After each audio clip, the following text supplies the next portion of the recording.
Late one autumn evening, the sprawling campus of Northern Ridge College seemed to exhale the kind of eerie quiet that only came after midnight. The students had mostly retreated to their dorms, save for the occasional night owl typing furiously in the library or the quiet shuffle of a security guard's boots.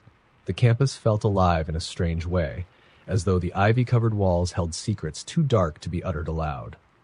Maggie Callahan had just wrapped up her study session in the old humanities building, a looming structure with creaking floors and dimly lit hallways. She had stayed later than usual, working on a paper about folklore and urban legends. Ironically, her topic was the so-called Wailing Woman of Northern Ridge, a campus ghost story whispered about since the 1970s. Supposedly, a student named Evelyn had vanished from the third floor of this very building during finals week, leaving behind only a chilling, echoing scream. The story went that anyone who lingered alone in the building late at night might hear her cries, and perhaps even see her face.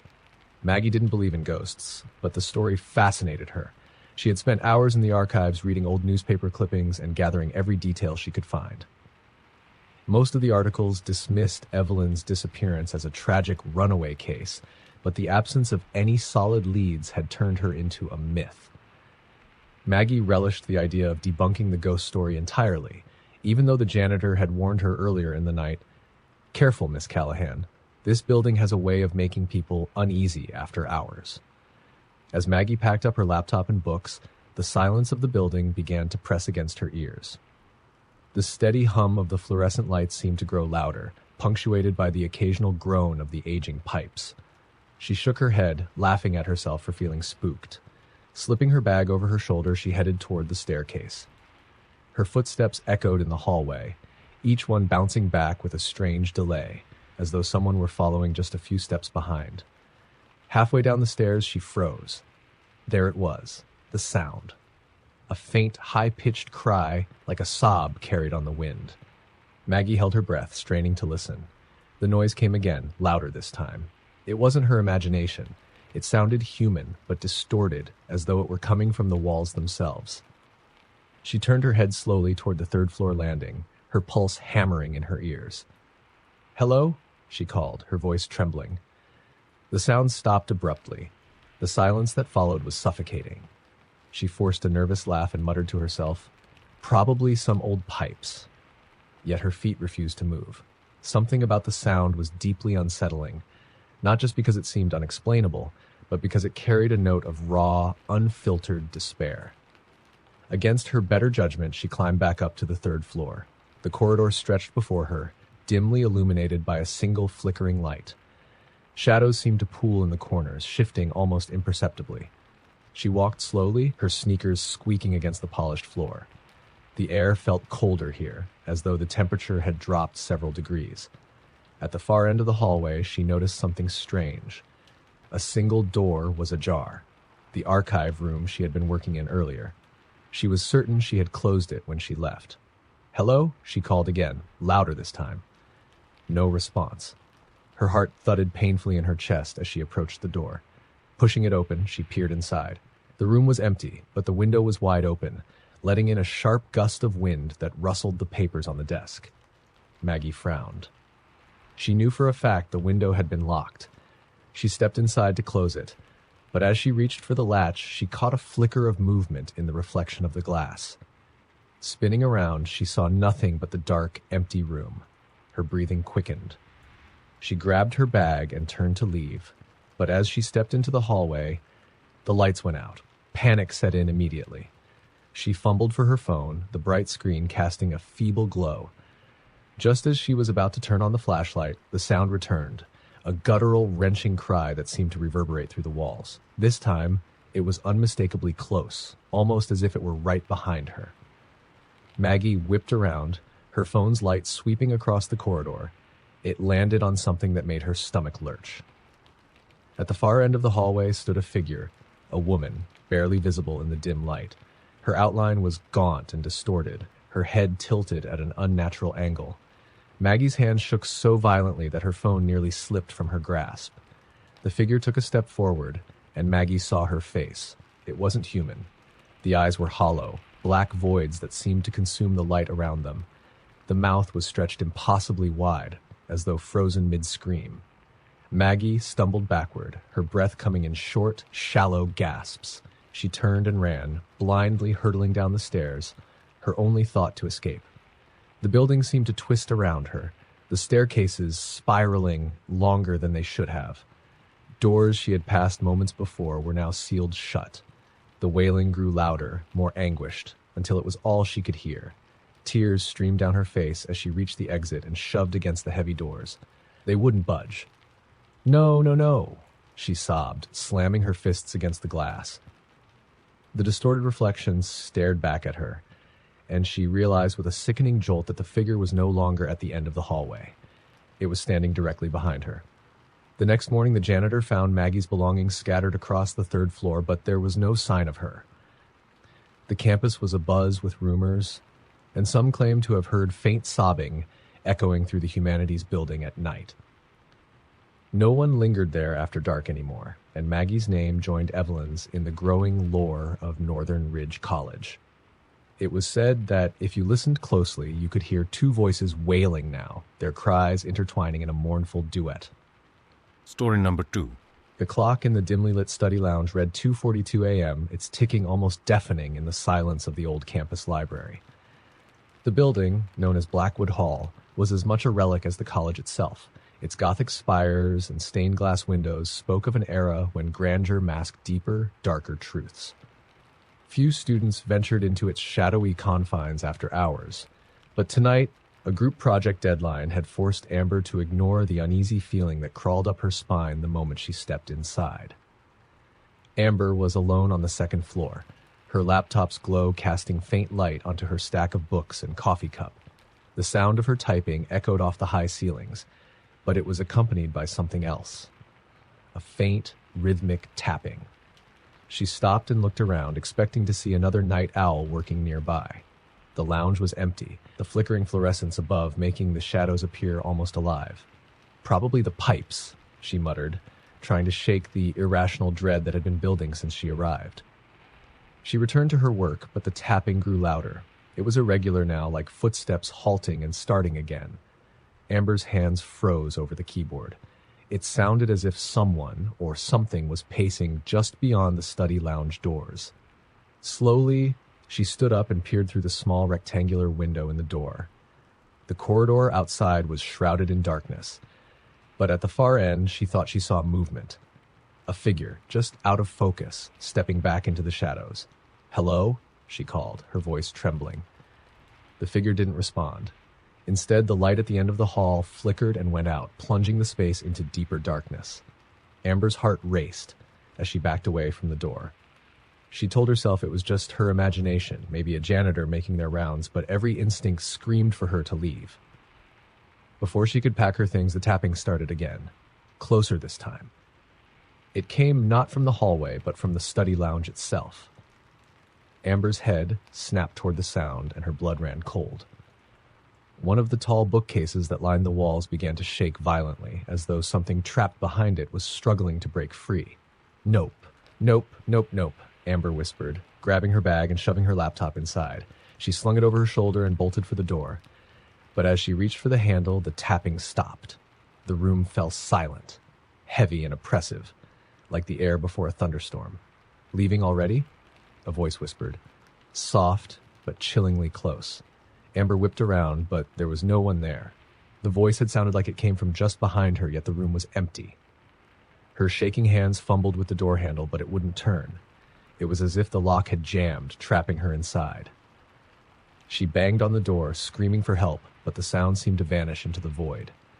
Suddenly, the lights flickered again, plunging the room into brief darkness. When they came back on, Amber froze. The long tables in the center of the lounge were no longer empty. At each seat sat a figure, their faces obscured by shadow.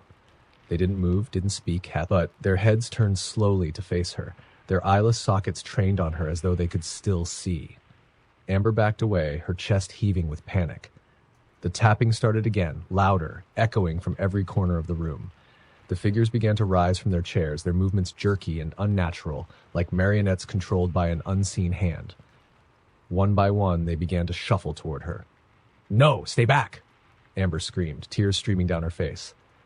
She grabbed the nearest chair and swung it wildly, but it passed through the nearest figure as though it were made of smoke. The figure's mouth stretched open in a soundless scream, revealing a void of swirling darkness. Amber stumbled backward, tripping over her bag and falling to the floor. The figures loomed over her now, their hollow faces inches from hers. She could feel the cold radiating from them, stealing the breath from her lungs. Just as she thought she might black out, the door to the lounge burst open, flooding the room with harsh fluorescent light. Amber scrambled to her feet, gasping for air, and turned to see the campus security guard standing in the doorway. "Miss, are you okay? I heard screaming," he said, his eyes scanning the empty room. Amber turned back to the tables, but the figures were gone. The room was as it had been when she first arrived, silent, empty, and eerily still. She didn't wait to explain. Grabbing her bag, she bolted past the guard and out of the building, the cold night air a welcome reprieve from the suffocating terror inside. She never returned to Blackwood Hall. Rumors swirled in the days that followed. Stories of students who had seen shadows moving in the windows late at night or heard whispers in the empty halls. Amber tried to convince herself it had all been a stress-induced hallucination, but deep down, she knew the truth. The figures hadn't been a part of her imagination. And as she lay in bed one night trying to shake the lingering fear, she heard it again, the faint, rhythmic tapping coming from just outside her dorm room door. Story number 3. Late one October night, Ethan walked back to his dorm after a marathon study session. The sprawling college campus was eerily quiet, its paths deserted except for the occasional rustle of leaves in the cold breeze. Streetlights cast long shadows across the pavement, making even mundane objects appear sinister. Ethan pulled his jacket tighter around him, his breath fogging the air as he quickened his pace. The shortcut through the woods was quicker, but darker. Most students avoided it at night, whispering about strange things that happened there. A professor who vanished decades ago, phantom lights flickering in the trees, and unexplainable sounds that drove people mad. Ethan didn't believe in any of it. But tonight, as he stepped onto the narrow dirt trail, he couldn't ignore the sudden drop in temperature and the unnatural stillness of the woods. The trees loomed like skeletal hands, their branches clawing at the starless sky. His footsteps crunched against the dead leaves, the sound deafening in the oppressive silence. Halfway through the path, Ethan heard it. A faint, almost imperceptible humming. It was low and melodic, carried on the wind like a haunting lullaby. He stopped and turned, scanning the darkness, but saw nothing. "Just the wind," he muttered to himself, though the hair on the back of his neck stood on end. As he continued, the humming grew louder. It wasn't coming from the wind, it was directional, almost as if it were following him. He picked up his pace, his breath coming in short bursts. Shadows seemed to stretch and twist unnaturally with every step, and the humming transformed into a discordant tune that grated on his nerves. Then he saw it, a light flickering through the trees ahead, faint and ghostly. Relief washed over him. Maybe it was another student with a flashlight, someone he could walk the rest of the way with. "Hey! Wait up!" Ethan called, breaking into a jog. The light didn't respond. It moved deeper into the woods, weaving between the trees with impossible speed. As Ethan pursued it, he realized something strange. No matter how fast he ran, he couldn't catch up. The light seemed to dance just out of reach, taunting him. Worse, the trail was no longer visible. He'd veered off the path, drawn into the dark forest.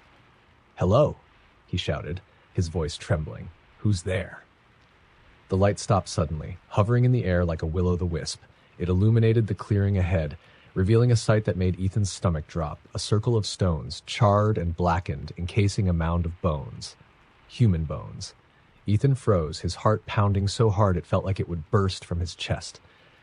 The humming stopped, replaced by a voice, whispery, cold, and close. "Why did you follow?" He spun around, but no one was there. The light behind him flared brighter, casting long, menacing shadows. Then it dimmed, revealing a figure standing in the clearing.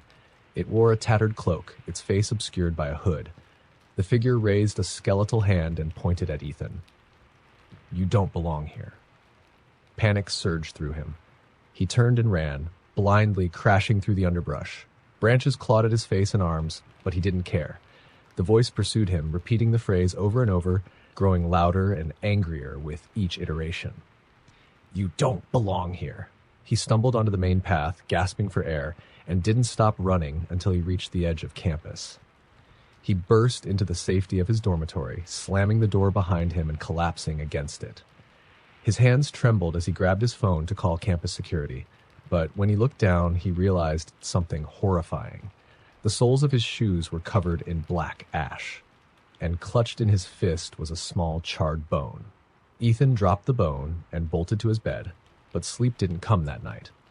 The whisper followed him in his dreams, the words etched into his mind like a curse. Days later, Ethan found out about a professor who had disappeared in those 50 years ago, leaving behind only a circle of blackened stones and rumors of a failed ritual. And though Ethan never set foot in those woods again, the whispers sometimes found him late at night, growing louder, reminding him that he had been marked. "You don't belong here." Story number 4. The rain poured relentlessly that night, a cold, biting drizzle that drenched Ivy as she trudged back to her dorm. She had stayed late at the campus art studio, losing track of time while working on her final project. Now, the normally bustling pathways were deserted, the streetlights casting pale, flickering halos on the wet pavement. As Ivy approached the North Quad, a section of campus known for its towering ivy-covered buildings, she felt an unshakable sense of unease. It wasn't just the emptiness or the eerie quiet. It was the shadows, darker than they should have been, pooling unnaturally in corners and along the edges of the walkways. She quickened her pace, her bag slapping against her side. The sound of her boots echoed unnaturally, as though something else were mimicking her steps. She stopped abruptly, her breath caught in her throat, and turned to look behind her. The pathway was empty, but the sensation of being watched pressed heavily on her. The nearest lamppost flickered, then went out, plunging the area into darkness. Ivy's heart raced as she fumbled for her phone, using its flashlight to cut through the gloom. Ahead of her, at the edge of the quad, was the old bell tower. It was one of the oldest structures on campus, unused for decades and rumored to be haunted. Students whispered about a girl who had jumped from the top during the 1970s, claiming to hear voices calling her name. Others said they had seen her ghost wandering the tower on stormy nights. Tonight, the bell tower loomed like a monolith against the stormy sky. Ivy hadn't planned to walk past it, but the shorter route would get her back to her dorm faster. Steeling herself, she pressed on, her flashlight beam slicing through the rain. As she neared the tower, a loud clang echoed through the air. The sound was unmistakable, the toll of the bell. Ivy froze, her stomach twisting. The bell hadn't rung in decades. It was rusted and broken, the mechanism removed years ago. Another clang, and then another. The tolling grew louder, reverberating in her chest. She turned to run, but as she did, her flashlight caught something or someone standing in the tower's arched doorway. It was a figure, barely visible through the rain, dressed in a white gown that clung to her frail frame. Her head was bowed, her long, wet hair obscuring her face. "Hello?" Ivy called, her voice trembling. The figure didn't respond. The bell tolled again, and the figure raised her head. Ivy's flashlight flickered, and for a brief moment she saw the face, pale, with hollow eyes that oozed darkness. The figure's mouth opened wide, impossibly wide, as if she were screaming, though no sound came out. Ivy stumbled backward, dropping her phone. The light spun wildly on the ground, casting erratic beams that illuminated the figure stepping closer, her bare feet leaving no impression in the rain-soaked grass. "No, no, no," Ivy whispered, scrambling to grab her phone. She bolted, running blindly toward her dorm, her lungs burning as the tolling of the bell followed her. The sound was deafening now, filling her ears and making her vision blur. When she finally reached her building, she threw herself inside and slammed the door shut. She leaned against it, gasping for air, her drenched hair sticking to her face. The bell had stopped. The only sound was the steady patter of rain against the windows. But when Ivy looked down, she noticed muddy footprints leading from the door to her feet. They weren't hers. They were smaller, like those of a child, and they trailed toward the stairs leading to her room. With trembling hands, Ivy turned and looked up the staircase. At the top stood the figure in the white gown, her head tilted unnaturally to the side, her hollow eyes fixed on Ivy. The last thing Ivy heard before her phone's flashlight died was the tolling of the bell, loud and relentless, as the figure descended the stairs toward her. Story number 5. It was the last week of the semester, and the library was open 24 hours for finals. Lucy sat alone at a corner table on the second floor, surrounded by stacks of books and her laptop. The floor-to-ceiling windows reflected the dim glow of the library lights, and the silence was oppressive, broken only by the faint hum of the ventilation system.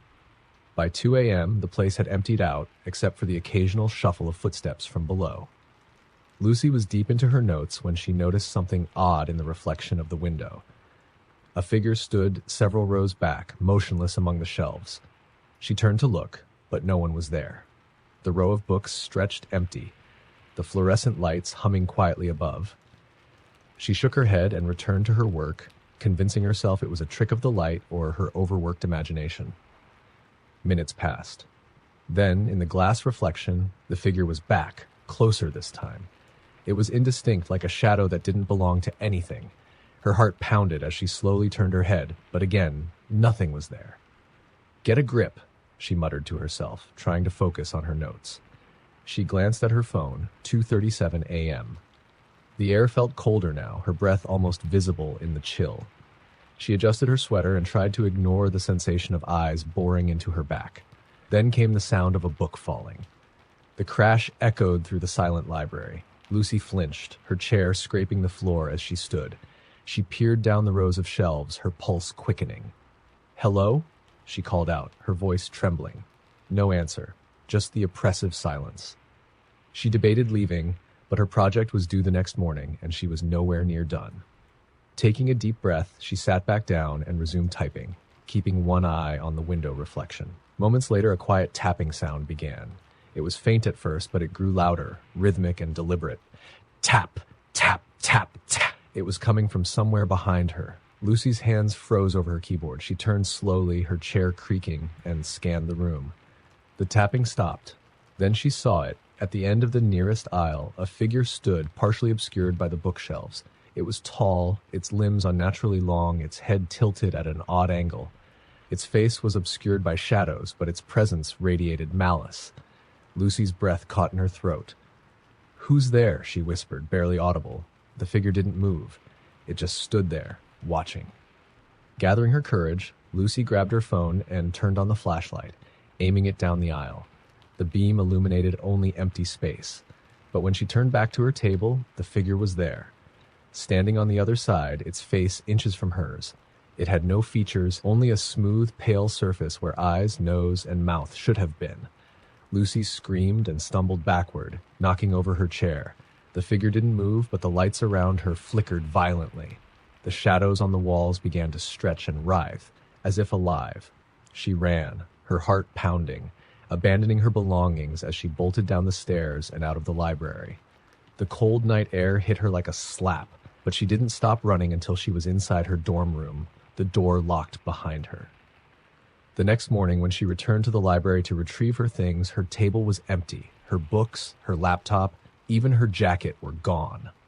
The librarian looked at her with confusion when she asked about them. "Miss, the second floor has been closed for renovations all week," the librarian said. "No one's been up there." Lucy stared at her, trying to process the words. She knew what she had seen. And when she glanced at the library windows, she swore she saw the faint outline of a tall figure, watching her from the second floor. Story number 6. The University Theater was an old, creaking relic from the 1930s, complete with dusty velvet curtains, faded seats, and a reputation for being haunted. Students loved to swap tales of Mara, a ghostly figure said to haunt the catwalks above the stage. Mara was rumored to be a stagehand who had fallen to her death decades ago during a performance, her screams echoing in the hall. Emma wasn't one to believe in ghosts. As a drama major, she spent countless hours in the theater and never saw anything out of the ordinary. But tonight felt different. The dim emergency lights cast eerie shadows across the stage as she worked late, perfecting a prop for the upcoming play. The theater was empty, her classmates long gone.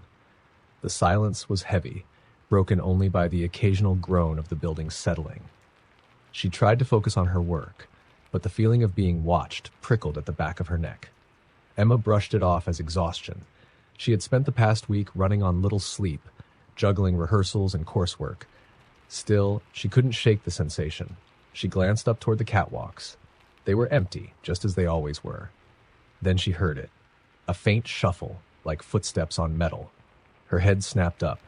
The catwalks remained still, their railings silhouetted against the dark ceiling. She told herself it was just her imagination. Minutes passed. Then came a soft creak, followed by another. It was unmistakable now. Someone was up there, walking slowly, deliberately. Emma's pulse quickened. She grabbed her phone and turned on the flashlight, aiming it at the catwalks. "Hello? Is someone up there?" she called, her voice echoing through the cavernous hall. The footsteps stopped. The beam of her flashlight revealed nothing but the rusting metal grates and a few old ropes. Emma's heart thudded in her chest as she climbed onto the stage for a better look. "If this is a joke, it's not funny," she said, her voice trembling. The silence was her only answer. She was about to head back to her prop when the curtains behind her rustled. Emma spun around, the flashlight trembling in her hand. A chill ran down her spine as the heavy velvet seemed to sway of its own accord. And then she saw her. A figure stood just beyond the curtain, barely visible in the faint light. She wore an old-fashioned stagehand's uniform, her face pale and gaunt. Her eyes were dark hollows and her mouth was twisted into an unnatural grin. Emma froze, unable to look away as the figure took a step closer. The air grew colder with each movement. The woman's feet didn't touch the ground. She floated, her body jerking unnaturally with each step. Emma backed away, her foot catching on a loose cord. She stumbled, falling hard onto the stage. The flashlight skidded across the floor, plunging her into near darkness. The figure loomed over her now, her hollow eyes locked onto Emma's. The grin widened impossibly, stretching her face as an unearthly scream erupted, deafening and piercing. Emma scrambled to her feet and bolted for the exit, the scream chasing her down the aisles. She burst into the hallway, gasping for air, her body trembling uncontrollably. The next day, she returned with a group of classmates determined to prove what she had seen. But the catwalks were empty and the stage was just as they had left it. As they packed up for the day, Emma glanced at the theater one last time. Her blood ran cold. High above, on the edge of the catwalk, a shadowy figure stood, watching her with that same twisted grin. She never returned to the theater after that night. But sometimes, during rehearsals, her classmates swore they could hear faint footsteps above them, followed by a chilling laugh that echoed through the empty hall. Story number 7. The university dormitory known as Bradshaw Hall had a reputation. It wasn't just the creaky floors or the flickering lights that made it unsettling. Stories swirled around about room 306, the corner room on the top floor, where no one ever seemed to stay for long.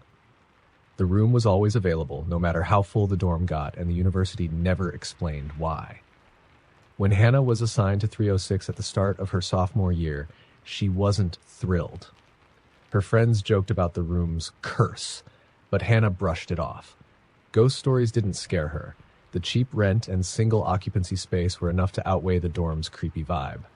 Her first few nights were uneventful, save for the usual old building noises. The radiator clanked, the pipes groaned, and the occasional footsteps echoed in the hallway. It wasn't until her third night that things began to feel off. She woke suddenly at 3:12 a.m., her heart pounding as if she'd been startled awake. The room was silent, the kind of silence that felt heavy, oppressive. Then she noticed it. The closet door, which she had closed before bed, was now slightly ajar. Hannah stared at the dark gap, her breath shallow. She reached over to her nightstand, fumbling for her phone. With a trembling hand, she shone the flashlight toward the closet. Nothing. Just her hanging clothes and a stack of boxes she hadn't unpacked yet. She chalked it up to the old dorm's quirks, closed the door firmly, and went back to bed. But the next night, it happened again and again. Every night, she would wake up to find the closet door open, just a crack, no matter how tightly she closed it before sleeping. By the end of the first week, she started hearing whispers, faint, indistinct, like someone murmuring just out of earshot. They came at the same time every night, 3:12 a.m. At first, she thought it was the wind or noise from another room, but the whispers seemed to be coming from inside her own room. Hannah tried to ignore it, but her nerves were fraying. One night, determined to prove to herself it was nothing, she stayed up, phone in hand, watching the closet door. At exactly 3:12, the air in the room seemed to change. It grew colder, the kind of cold that seeped into your bones. The whispers began, soft at first, then growing louder. And then, the closet door creaked open on its own. She froze, her eyes locked on the growing gap. The darkness inside the closet seemed deeper than it should have been, almost alive. Her flashlight beam flickered, and then died. Panic surged through her as the whispers became a chorus of unintelligible voices, rising in intensity. Something moved inside the closet. A shadow, darker than the blackness around it, unfurling like smoke. It spilled out of the closet, pooling on the floor, and began to take shape. A hunched figure with elongated limbs and eyes that glowed faintly red. Hannah screamed and bolted for the door, but it wouldn't budge. The knob wouldn't turn, as if it were being held in place. She pounded on the door, yelling for help, but the hall outside remained silent. The figure loomed closer, its shadowy form twisting unnaturally. It reached out a hand, skeletal and clawed, brushing against her arm. The touch was ice cold, and pain shot through her like a jolt of electricity. Suddenly, the whispers stopped. The door behind her flew open, and she stumbled into the hallway, gasping for air. She turned to look back into the room, but it was empty. The closet door was closed, and the room looked as it always did. Hannah moved out the next day, refusing to spend another night in 306. The university didn't ask questions. They didn't have to. She later learned that every student assigned to that room had left within weeks, each with their own chilling experience. Years later, Bradshaw Hall was condemned and demolished, but locals still swear they hear whispers late at night where the building once stood. Story number 8. The library at Ravenwood University was a place of solace for most students, but not for Claire. She'd heard the stories about the fourth floor, whispers of a ghostly presence and books that moved on their own, but she dismissed them as just another campus legend. Still, she avoided studying there late at night, just in case. One evening, with midterms looming and every other floor packed, Claire had no choice. She reluctantly climbed to the fourth floor, her laptop and notes in tow. The air was noticeably colder as she stepped into the dimly lit space. The rows of shelves loomed tall and silent, casting long shadows under the flickering fluorescent lights. She found a table near the back, surrounded by ancient, leather-bound books. It was quiet, too quiet. The usual hum of the building seemed muted, as if the floor were sealed off from the rest of the world. Claire shook off the unease and buried herself in her notes. Hours passed. She was deep in her work when she heard it, the faint sound of shuffling feet. She glanced around, expecting to see another student, but the floor appeared empty. She brushed it off as her imagination and continued. Then came the whispering. It was faint at first, like the rustle of pages, but it grew louder, distinct. Claire froze, her pen hovering over her notebook. The sound wasn't coming from any particular direction. It seemed to envelop her, as if the air itself was alive with murmurs. "Hello?" she called out, her voice trembling. The whispers stopped. She laughed nervously to herself. "I'm just tired," she muttered. But as she reached for her coffee cup, something moved in her peripheral vision. She turned quickly, her heart racing, but saw nothing. The shadows between the shelves seemed deeper, though, darker than they had been before. Claire tried to focus on her work, but the unease grew unbearable. She decided to leave. As she packed her things, she heard a soft thud, followed by the sound of a book sliding off a shelf. Against her better judgment, she walked toward the sound. A single book lay on the floor, its pages fanned out as if it had fallen naturally. But there was no reason for it to have fallen. No breeze, no vibrations. The title caught her eye. The Lost Histories of Ravenwood. She picked it up, its cover cold to the touch, and flipped it open. The pages were blank. All of them. A chill ran down her spine as the whispers began again, louder this time, almost urgent. She dropped the book and turned to run, but the aisle she had just walked down now stretched endlessly in both directions, the exit nowhere in sight. Her breathing quickened as the shadows around her began to move. They writhed and coiled like living things, inching closer. She bolted down the aisle, her footsteps echoing in the unnatural silence. No matter how far she ran, the rows of shelves seemed to go on forever. Suddenly, the whispers coalesced into a single voice, low and guttural. "You shouldn't have come here." Claire screamed as the shadows surged toward her, engulfing her completely. The world went black. The next morning, a librarian found her belongings neatly stacked on the table where she had been studying, but there was no sign of Claire. Her disappearance became another story in the long list of Ravenwood legends.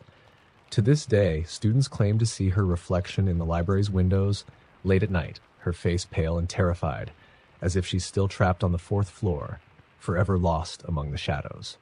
Story number 9. The campus security office had always been a quiet place at night. Most guards enjoyed the solitude, using the hours to scroll through their phones or catch up on paperwork. But for Mike, the new hire, the shift was anything but peaceful. He had been warned about the science building, particularly the basement. "Weird stuff happens down there," the older guard said. "You'll hear things you can't explain. Just stay out of room B12. Mike laughed it off, thinking it was just a hazing ritual for rookies. It was his 3rd night on the job when the call came over the radio. A motion sensor in the science building's basement had been triggered. He sighed, grabbing his flashlight. The building was supposed to be empty, locked up for the night. He keyed in the code at the main entrance and stepped into the dimly lit hallway. The basement was colder than the upper floors, the kind of cold that felt unnatural. The air smelled faintly metallic, like rust or old blood. His boots echoed loudly as he descended the stairs, each step reverberating through the silence. When he reached the basement corridor, he swept his flashlight across the walls. Everything was still. He walked toward the motion sensor, which was located near room B12. The door to the infamous room was slightly ajar, and a faint, flickering light spilled out into the hallway. "Anyone here?" Mike called out, his voice breaking the eerie silence. No response. He approached the door cautiously, pushing it open with his flashlight. The room was in disarray. Papers and lab equipment were scattered across the floor. In the center of the room was a table covered with strange diagrams and notebooks filled with scrawled handwriting. A single desk lamp cast a weak, yellowish light. Mike's eyes were drawn to the far wall, where a massive chalkboard was covered in strange symbols and phrases, none of which he could understand. The words seemed to pulsate slightly, as if alive. He turned to leave, deciding this was above his pay grade, when he heard a faint whisper. He froze. The sound wasn't coming from the hallway, it was coming from inside the room. "Help me," the voice said, so soft it was almost drowned out by the hum of the lamp. "Who's there?" Mike demanded, his flashlight beam trembling as he scanned the room. The whisper came again, more urgent. "Help me." The sound seemed to emanate from a large cabinet in the corner. Mike hesitated before stepping closer, every instinct telling him to leave. His hand shook as he gripped the cabinet handle and yanked it open. It was empty, just a hollow black void that seemed deeper than it should have been, like a tunnel stretching into darkness. Before he could react, a cold, bony hand shot out from the void, grabbing his wrist. He screamed, pulling back with all his strength, but the grip was impossibly strong. A second hand emerged, then a third, clawing at him, pulling him closer to the darkness. The whispers grew louder, overlapping into a cacophony of desperate pleas. "Help us! Don't leave us! Stay!" Mike felt himself being dragged into the cabinet, his screams echoing through the room. At the last moment, he managed to grab a nearby chair, using it to wedge himself free. The hands released him, retreating into the void, and the cabinet door slammed shut with a deafening bang. Panting and trembling, Mike bolted from the room, slamming the basement door behind him. He reported the incident to his supervisor, but when they returned to room B12, it was empty. No papers on the floor, no strange symbols on the chalkboard, just an ordinary lab. Mike quit the next day. Rumors about the basement grew after that. Students claimed to hear whispers late at night, and more than one guard reported seeing the cabinet door slightly ajar. No one knows what happened in room B12, but one thing is certain. Once you hear the whispers, they never really stop. Story number 10. The campus theater was a grand old building with ornate architecture and velvet curtains that seemed to swallow light. It had been the centerpiece of the arts department for decades, but it carried a sinister reputation. Students whispered about the Phantom of Row 13, a figure said to haunt the back rows during rehearsals. Emma didn't believe in ghosts. As a drama major, she'd spent countless hours in the theater, both on stage and behind the scenes, and she'd never seen anything unusual. So when the director asked for a volunteer to stay late and lock up after rehearsal, Emma readily agreed. The rehearsal ended at 11 p.m., and by the time the cast and crew cleared out, the theater was eerily silent. Emma double-checked the stage, props, and dressing rooms before heading up to the lighting booth to turn off the spotlights. From there, she had a perfect view of the empty theater. Or so she thought. As she scanned the rows of seats, her eyes caught movement in row 13. A chill ran down her spine. It was subtle, a shadow shifting where no shadow should be. She told herself it was a trick of the light and descended the stairs to the main floor. The silence was oppressive, broken only by the faint creak of her shoes on the floorboards. She avoided looking directly at row 13, but her peripheral vision betrayed her. Something was there. A figure, sitting still. "Hello?" she called, her voice echoing in the cavernous space. No response. Swallowing her fear, she approached the row. The figure was seated in the middle, its head tilted slightly downward as if watching the stage. Emma forced a smile, pretending to be calm. "The theater's closed. You need to leave." The figure didn't move. Emma's heart pounded as she stepped closer. "Hey, did you hear me?" she demanded, her voice cracking. Finally, the figure turned its head toward her, and she froze. The person or thing wore a mask, the kind actors used in ancient Greek tragedies, with exaggerated hollow eyes and a mouth twisted into a silent scream. The mask's surface was cracked and stained, as if it had been buried for centuries. Behind the mask there was no face, just an empty void. Emma stumbled backward, nearly tripping over her own feet. The figure rose slowly, unnaturally tall, its movements jerky and wrong, like a puppet controlled by invisible strings. Panic surged through her. She turned and ran toward the exit, but the heavy doors wouldn't budge. She slammed her fists against them, screaming for help. Behind her, she heard the creak of the floorboards as the figure moved closer. Desperate, she darted into the wings, weaving through the maze of props and set pieces. The air grew colder, and the faint sound of whispers filled her ears. She glanced back and saw the figure gliding through the darkness, its head twisting unnaturally to follow her movements. Emma climbed the stairs to the catwalk above the stage, hoping to put distance between herself and the phantom. From the high vantage point, she could see the entire theater, and her blood ran cold. Row 13 was no longer empty. Dozens of masked figures now filled the seats, their hollow eyes all trained on her. The whispers grew louder, a dissonant chorus of voices she couldn't understand. She backed away, clutching the railing, her eyes darting between the audience and the lone figure climbing the stairs toward her. As the figure reached the catwalk, Emma screamed and lost her footing. She fell backward, grabbing at the railing, but her hand slipped. She braced for impact, but instead of hitting the stage, she felt herself being pulled into the air. The whispers engulfed her, and everything went black. The next morning, the theater was quiet. The janitor found Emma's belongings neatly stacked on a chair in the front row, but there was no sign of her. The drama department canceled all productions for the rest of the semester, but students swore they could still hear faint whispers in the theater at night. And if you sat in row 13, some claimed you could feel someone watching you from just behind your shoulder.